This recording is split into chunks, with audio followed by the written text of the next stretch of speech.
parrainage bi nga xamante ni jamono ji ñu ngi koy fustiger bu baax a baax. Eh ben, non seulement ils sont contre le parrainage, mais aussi je pense que Yewwi Askan Wi aussi nee na moom dafa bëgg am association boppam. ci justement pour génn association des maires du Sénégal. Donc ñaar la benn bi moom mooy Yewwi Askan Wi nee nañu c'était quoi déjà tu m'as dit.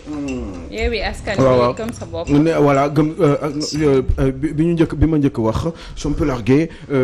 Association des élus locaux bi nga xam ne Yewwi Askan bi jamono ji pare na pour teg ko. waaw pour xeex l'association des maires. des maires du Sénégal parce que nee nañu ñoom bëgguñu dégg nga moom association bi parce que tout simplement ils pensent que ils sont justement à partir de maintenant ils sont minoritaires. Parce que tout simplement ils ont les plus grandes villes et c'est pas très évident je vois justement Thioro Makhumandela qui est en train de bàyyee xam naa day toppatoo kër gi di toppatoo liggéey bi mooy wane ne ay jàmbaar la ñëw dañuy liggéey toppatoo seen jëkkër seen jabar après ñu ñëw fii très fatigué donc bravo à vous les femmes surtout que bërki démb la woon le 8 mars donc c'était une parenthèse parce que je la vois mu ñu bàyyi bu ñu bàyyi xolle rek dañ ay jàmbaar la ñu donc j'avais envie de le dire juste guddee tëdd teel a yeewu juste pour dire que eh ben nii justement yow c'est vrai que ñoom nee nañu parrainage bi eh ben kenn waru koo def nee nañu parce que parrainage bi filtrage bu injuste la parce que tout simplement nguur gi da koy def pour am le moins justement de candidats pour que justement ñoom ñu gën a am chance gagner élection yi pour avoir une majorité surtout donc finalement eh ben on se rend bien compte que ni dafa nar a am ay problèmes dans un avenir très très proche juste avant les élections parce que bés bu ñu tegee affaire boobu gars yi nee nañu bañu ci dara Aïda Mbodj en a parlé Abdoulaye Dièye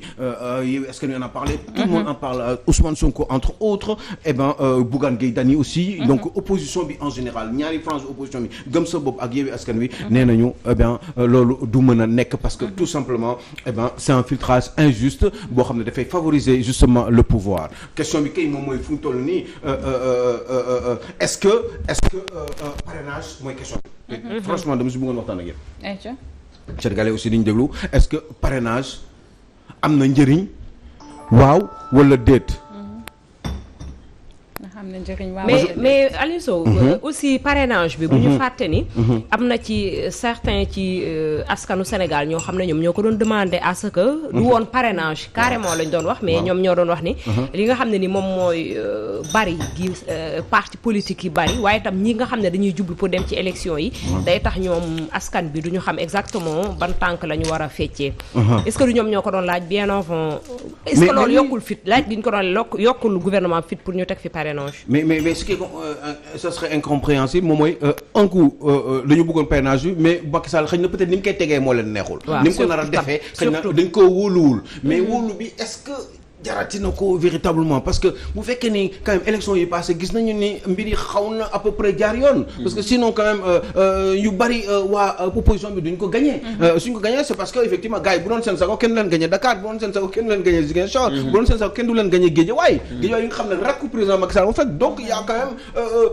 mun nañ si moi je crois que il leur faut un consensus il faut ñu waxtaan entre ñoom ci seen biir xool nan lañ koy tegee comme ils ont eu à peu près s'accorder sur le montant de la caution parce que xaw nañ ci déggoo bon c'est vrai que kii nag mi ngi doon ñii ñi ngi doon wax 5 millions ci caution bi ñi ngi wax 10 millions donc on ne sait pas xam nga nañ déggoo daal ci kaddu parce que à un moment donné aussi il faut que kii gouverner mu jël des décisions parce que affaire bi du mën a xaar parce que décision yooyu la ñu jël ba organiser ay élections yi passé ba effectivement opposition bi am un certain nombre de mairies surtout mairies yu communes yu am solo yoo xam ne ñi ngi ci réew mi yoo xam ne gars yi jël nañ ko te xam ne gars yi loolu neexu leen parce que bu doon seen sago quand même affaire bi demee neneen sonn nañ ci mais ils ont mis beaucoup d'argent pour loolu et pourtant ils ont perdu donc wax dëgg yàlla bu ñu ci mënoon dara dinañ ko def donc moi je pense que il faut que juste ñu déggoo ci nan la ñu war a organiser parrainage bi pour que parce que mënuñu am ay mais est-ce que du Aliou Sow rationaliser parti politique yi lañ war a def parce que loolu nag constitution tënk na ko bu baax a baax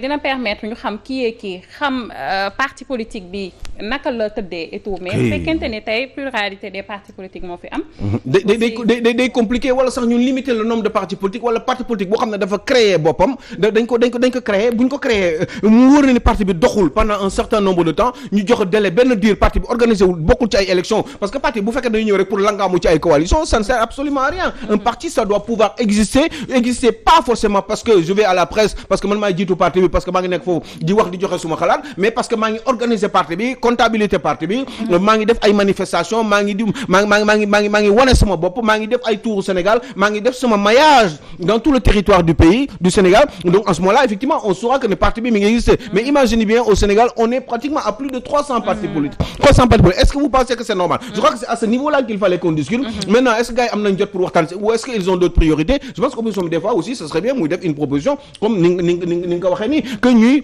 wax ni bon pourquoi duñu limiter parti par exemple man j'aurais bien voulu que Yewwi Askan Wi soit un seul parti politique kenn jiite ko ñëpp topp si ginnaaw ñu organiser ku bëgg a bokk ku bëgg a bokkul dem feneen ki dem feneen aussi bu fekkee dafa créer parti politique am man bu doon sama dañuy arrêter lépp ñu ne léegi à partir de c'est un exemple à partir de la semaine prochaine léegi parti yëpp la ñuy arrêter parti Sénégal dootul amati parti politique léegi dañuy def benn affaire léegi ñu ngi joxe nit ñi képp ku bëggati créer parti na nga indi lu bees te boo indi lu bees na nga ko organiser ñu xool nan lañ koy organiser teg ay critères ne léegi parti bi nii ak nii ak nii la war a mel yaa ngi dégg ci diir sàngam war nañ def congrès lépp mën nañ ko def à titre provisoire def seen nomination organisé def ay statut provisoire léegi dans 6 mois par exemple ñu ne léegi dans 6 mois par exemple ñu ne parti boobu mu organiser ay congrès nga xam ne day am des statuts définitifs bu amee statut définitif parti bi noonu lay fonctionner te dès l'instant que ñu jox ko après récépissé un nouveau récépissé léegi boobaa mun na continuer di organiser wu normalement te bu fekkee ni daf ko def ba pare taxaw jàpp ñàmburam croiser les bras liggéeyul comme ni ma ko waxee ni deful maillage bi wanewul boppam ñu supprimer ko dans un délai de temps bien déterminé loolu bu ñu ko defoon à mon avis ci gàttal on aurait pu aller beaucoup plus loin mais comme time dafa gàtt mënuñu kii mais bu idée la rek quoi bu boobaa tout de suite dinañ mën a comprendre ni c'est possible que ñu organiser ko noonu nga xam ne parti bi day dund am na comptabilité xam nañ fi xaalis bi jógee muy foofu muy ci nguur gi parce que nguur gi aussi des fois da nga naan mais gars yi fu ñu jëlee seen xaalis yi ñuy defee kii nan lañ ko organiser da nga ñëw nekk benn simple membre cadre ci parti bi nekk candidat nekk ministre dépenser xaalis bu bari da nga naan xaalis bi kii fan la ko jëlee est-ce que parti bi moo ko investir moo ko jox xaalis wala moo amul transparence yooyu donc moo am une comptabilité fiable boo xam ne dañ koy contrôler et cetera te loolu je pense que ni kii rek moo koy def Pastef d'accord ñoom ñooy déposer seen bilan ñoom ñoo koy yóbbu gars yi teg ci seen bët mais beneen parti politique fii au Sénégal à ce que je sache jëlul këyit yóbbu ne ñun suñu parti nii lay organiser lii mooy xaalis bi et cetera comptabilité bi nii la demee organisation bi nii la demee et cetera loolu amul ci beneen parti au Sénégal même le parti donc du président Macky Sall APR mais c'est dommage parce que on aurait pu beaucoup s'allonger sur beaucoup comme il y a d'autres choses à dire c'est intéressant sur lesquelles on aurait pu dañ ciy dugaat mais mu mel ni xuddoo sax si sànq de mu ngi waxtaane wàllu foncier mu mel ni foofee ci Guédiawaye nag jamono ji yëngu na bu baax a baax aussi. Bah oui mais surtout que nee nañu lépp Habib Niang la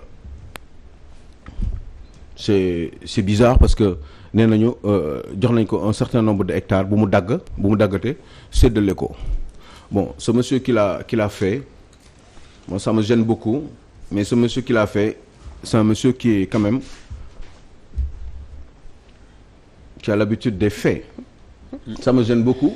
mais je suis obligé de dire la vérité aux Sénégalais parce que waa jooju nu mu tuddati xaw ma lan Ba Alassane Ba ci cadre impôt et domaine yi la bokk je crois que fiscaliste la ou informaticien quelque chose comme ça ce même monsieur il faut gars yi aussi ñu bàyyi affaire u chantage c'est vrai que Guédiawaye en ce moment c'est hyper sensible c'est stratégique aussi Guédiawaye dafa am koo xam ne moom mooy le patron du cadastre te Habib Niang la tudd Habib Niang qui est un homme politique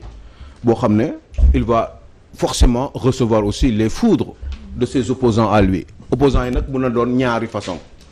benn bi mun na doon opposant par rapport à la politique benn bi mun na doon opposant parce que dafa nekk ci béréb boo xam ne ñu bari day ñëw di ko solliciter surtout di ko ñaan ay terrain et je pense que monsieur Alassane Ba je crois que je parle à la télé et en général je n'ouvre jamais la bouche gratuitement je crois que vous êtes passé plusieurs fois pour ñaan terrain ce monsieur qui s'appelle Habib Niang en tout cas amoo satisfaction par rapport ak li nga bëggoon xëy na peut-être loolu moo la frustré il y a quelques mois je crois que le 1er mars allez lire un quotidien là du 1er mars xaw ma tuma ban journal là aussi il avait attaqué la même chose le Bassirou Niass le directeur général des impôts et domaines. Donc c'est un gars qui est un peu coutumier des faits et je trouve que c'est dommage qu'il accuse comme ça des gens loo xam ne amu ci dara lu ko leer mais surtout que man d'après mes propres recherches moi monsieur Ba yàlla xam na ni du ma ubbi sama gémmiñ ñii rek te awma lu ma leer c'est dommage mais franchement vous n'avez pas raison du tout et c'est pas bien de faire des chantages de ce genre-là. Surtout bu fekkee nit ki dafa nekk ci benn position boo amee loo koy critiquer ko ci lu leer naññ. Parce que dëkk bi ñoo ko bokk Habib Niang moomu ko keneen moomu ko ci cadre impôt et domaine la bokk. Mais ñëw na ci bureau Habib Niang plusieurs fois di ko ñaan terrain. D'accord c'est vrai que dañu da cadre politique la moo tax mu koy tuumaal. mais xam nga doo xam ndax xam nga dama ne ñaari angle la mun nga attaquer nit ci cadre politique parce que c'est intérêt politique mun nga ko ñaan aussi parce que dafa am loo xam ne personnellement daf ko bëggoon ci yow amu ko et bien mu bëgg la sax bëgg a yàq sa der quoi mais Habib Niang munul maye terrain Habib Niang munul lu dul dagg parce que ingénieur la moom la mu doon ñaan mayuñu ko loolu la ñëw di ko tuumalaat ñëw na ci bureau Habib ñaari yoon pour ñu demander ko Alassane si ce n'est pas vrai dites-moi que c'est pas vrai ñëwal rek nga ne ma du dëgg fii nii si kii bi man je préfère nga toroxal ma ne ma du dëgg parce que man xam nga ni man du ma wax su ma waxee rek dafa am lu tax am nga droit de réponse vous venez en face de moi vous me dites Alioune te bés bu ma juumee naa taxawaat fi ne la Alassane jéggalu am na solo bu baax et je sais que ça sera pas le cas parce que bien travaillé Néné Touté voilà c'est gàtt na liggéey nga bu baax j'avais envie de parler de Khalifa Sall qui doit être candidat tête de liste de Yewwi Askan Wi am na ci droit amu ci droit demain chers Sénégalais d'ici et d'ailleurs je vous promets que j'en parlerai ce grand Khalifa Sall qui pourrait revenir mais Khalifa Sall bés bu nekkee maire bés bu nekkee président assemblée nationale moom majorité jàkkaarloo ko Macky Sall président de la République double signature boobu nan lay def bu ñëwee ne ko sang bi am këyit yaa ngi nii doomu ko validel rek ci assemblée nationale waxtaan boobu nan la ñuy xoolantee booy dëkk bi nar naa neex bu boobaa demee dinaa ci waxaa adduna bi xaar leen ko demee dinañu fi toj rajax inchallah waaw naa ci ñëw tuuti ci la toile ayca di jaajëfal la maman Henriette l'assistante Néné maman Khady Seck maman Gisèle Goudiaby tata Fatima ak Assane Gueye bu baax a baax Kéwé Diallo donc Fatimata Keita Kër Massar ne ko yàlla fi yàlla déwén nee na bu julee fajar du nelaw tant que petit déj jeexul après mu doog a tëddaat day xaar day bañ mu rëcc ko quoi nee na yàlla na la yàlla sàmm Keita suñu nit la ayca donc ñu jëlee léegi la toile